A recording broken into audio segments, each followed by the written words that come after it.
से कोई वो अपना टाइम पास होता, अपना क्या करें बाबूजी, अपना टाइम पास होता, कोई बात नहीं। कितनी तकलीफ है हमारे को। हम सुबह 4 बजे उठ के भाग जाते हैं और शाम को 7 बजे बंद कर देते हैं। वो क्यों 12 बजे तक क्यों नहीं खुला होता, 10 बजे तक क्यों नहीं खुला होता?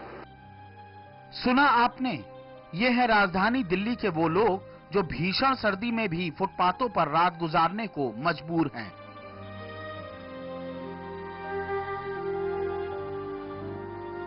अब जरा गौर से देखिए इन तस्वीरों को।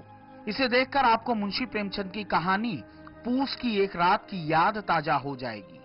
कहानी तो खेत खलियान से जुड़ी हुई थी, लेकिन राजधानी दिल्ली में भी हल्कू और उसका कुत्ता जबरा सड़कों पर देखने को मिल जाएंगे, ऐसा किसी ने सोचा नहीं था। रात में कड़ाके की ठंडक और जबरदस्त कोहरे के बीच हजारों लोग ऐसे भी दिखे जिनके पास सोने की जगह नहीं है।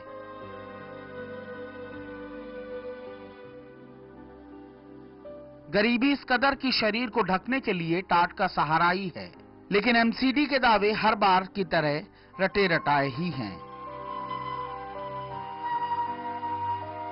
जो अभी है उसमें ये है कि क्योंकि दिल्ली की हर वर्ष संख्या बढ़ती है, बहुत लोग बाहर से आते हैं, तो मुझे लगता है कि इसकी संख्या और बढ़ाई जानी चाहिए और इसकी और जहाँ पे उचित स्थान है वहाँ पर इसकी व्यवस्था और की जानी चाहिए। दिल्ली सरकार के मुताबिक करीब 30,000 लोग ऐसे हैं जिनके पास इन सर्द रातों को काटने के लिए छत नहीं है, लेकिन स्वयंसेवी संस्थाओं का सर्वे सरकार के मुंह पर एक तमाचा है।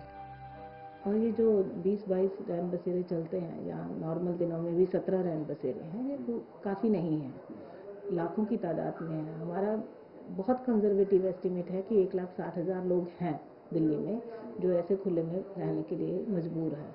लोग तो सिर्फ पूरी राजधानी का सिर्फ अर्बन पॉपुलेशन का 1% है, बाकी प्रतिशत भी तो बाहर से आए हुए हैं और ये 1% भी सरकार के ऊपर बोझ नहीं है। ये लोग दिल्ली शहर को देते हैं, अपनी मजदूरी देते हैं। सरकारी मदद के नाम पर होने वाली खाना पूर्ति से उठकर स्वयंसेवी संस्थाओं ने हर साल की तरह मोर्चा संभाला है, चाहे कैंप के तौर पर हो या खुद भी उन लोगों के पास जाकर सहायता करके, जिन्हें दिल्ली सरकार ने नजरअंदाज कर रखा है।